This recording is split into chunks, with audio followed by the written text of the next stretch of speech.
Hello and welcome to On the Hook Crochet, where we talk about wearable crochet style. And let's see what's been on the hook.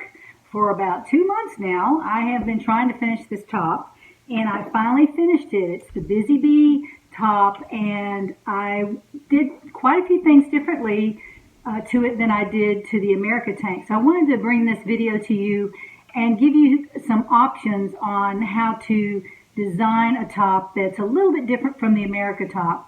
So I did this one with several differences. First of all, starting from the top, I did a much wider band around the neck.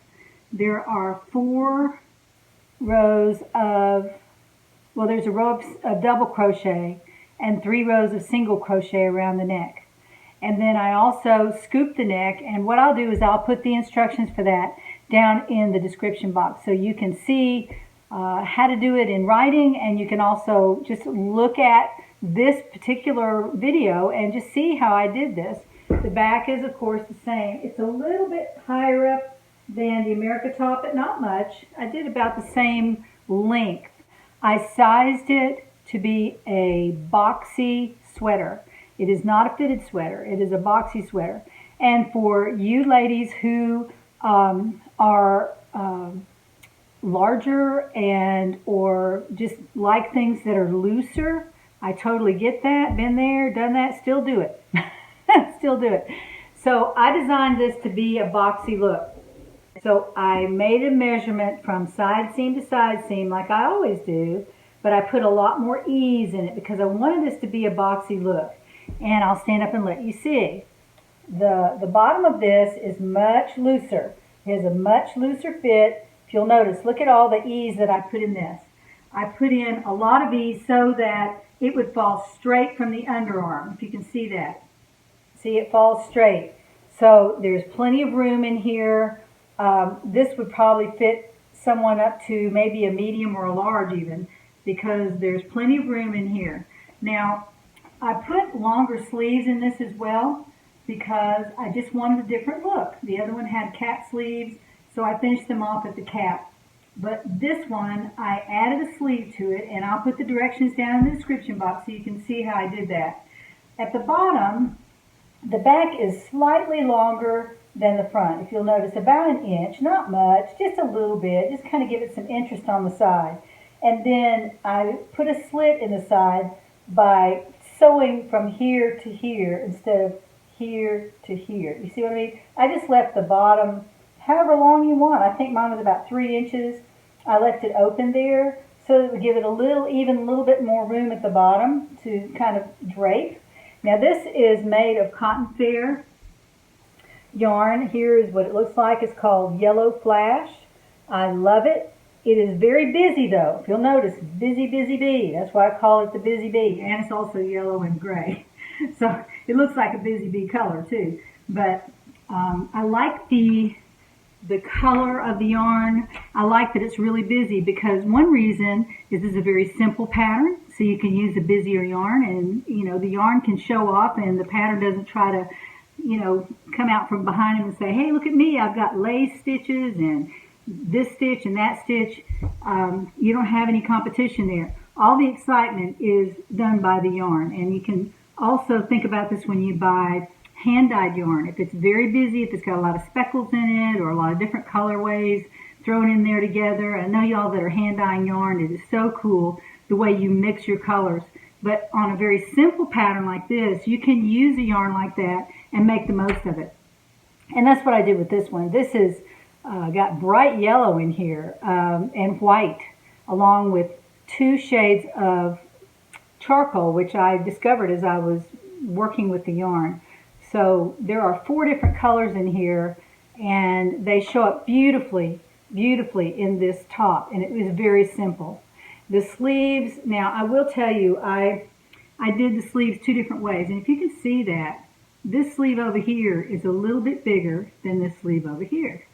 That's the difference in 1 decrease. And you can see that this hangs farther down than this one, just by a tiny bit. But if you are a person that notices things like that and wants a bigger sleeve maybe, you could put 1 or 2 decreases in one or the other. I mean, you just decide what you want to do and go with it. I did 2 different sleeves, and you can't really tell.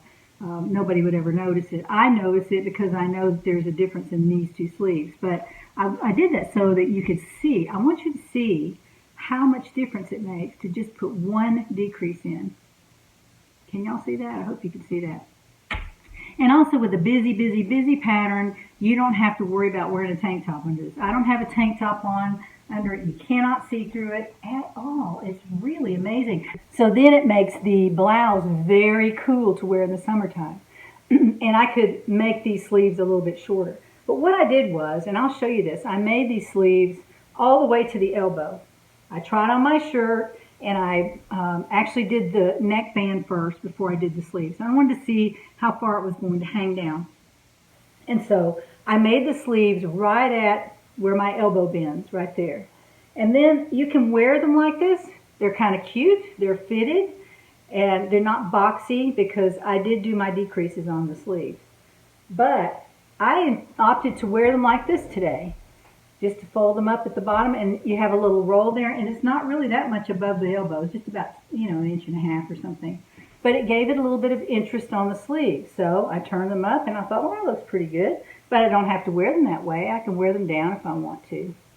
So I think those are all the differences that I made between this and the America top. The America tank, rather. And like I said, the yarn is very busy. So that's what shouts. It's not the pattern. The pattern is very simple. But once you get the hang of making these, you can adjust them and make them different ways.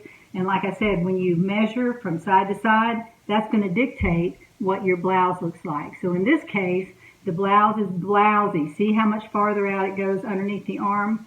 I've got probably 2 inches, 4 inches of ease under here, probably a total of 8 inches ease under the arm. But what that does is also brings the cap sleeve down farther, because it's, if you see a straight line right there, that's where the sleeve starts. So you could feasibly just put a few rows of single crochet on this and have a nice kind of a short sleeve at that point, because you've made the back and the front much larger around to the sides. If you see what I mean, the square or the rectangle dictates how far the sleeves will come down. And I also scooped it pretty well here, but it ended up being too far over. So I put a full row of double crochet around here, and then several rows of single crochet to bring that neck, the neckline over farther toward my head. I just wanted it a little bit farther over. I didn't want it falling off my shoulder. But I could have fixed that by not decreasing as much here, but I wanted to have a nice scoop in the front because it is a summer blouse and I wanted to stay cool in it, so I thought I would do that. And then I just made up for it by putting the band around the neck and making it wider so that I could bring the sides in. So I just wanted to show you this top. I just really like it. It is so comfortable, and it's made from the Cotton Fair, Premier Cotton Fair. It's not expensive. This is ball number 3. I didn't use much of it at all. I used, like I told you last time, I used a ball for the front and part of the back, and then I used a ball on the back, and I still had some left when I started working on the sleeves. So I didn't use much, but I did need the 3rd ball. I did need the 3rd ball. So what I've done is I've actually ordered a ball of the charcoal and a ball of the yellow, and I might combine those into a snood to wear with this sweater and maybe wear it around my neck, you know, when I get cold. I know that sounds silly, but I think I might try that. I don't know if I have time, but I bought the other 2 balls, and I will use this with those 2 balls to make some kind of interesting scarf maybe to go around it, and or just to wear with a black top. It doesn't matter. But anyway, I hate to let this go to waste, so I'm going to use it in another project.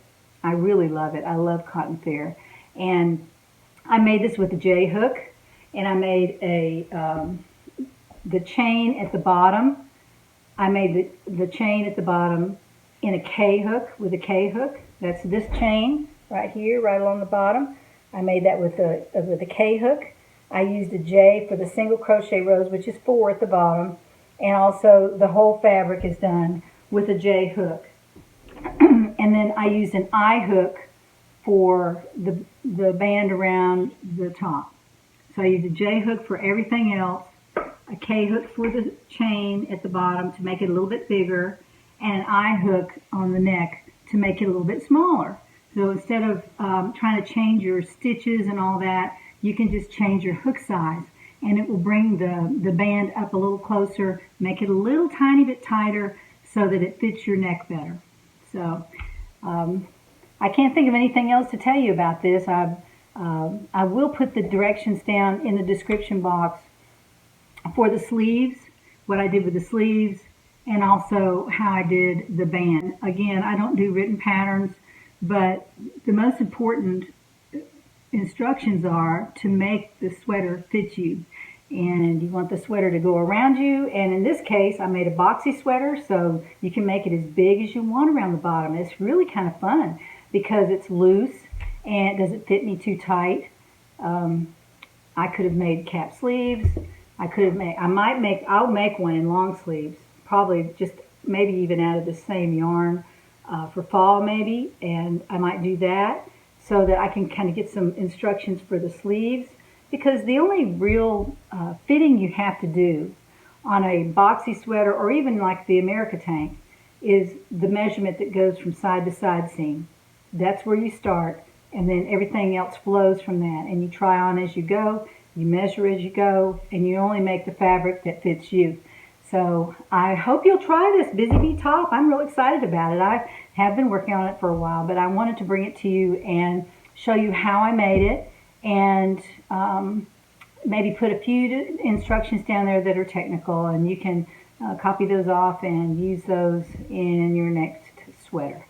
So join me again next time to find out what's on the hook.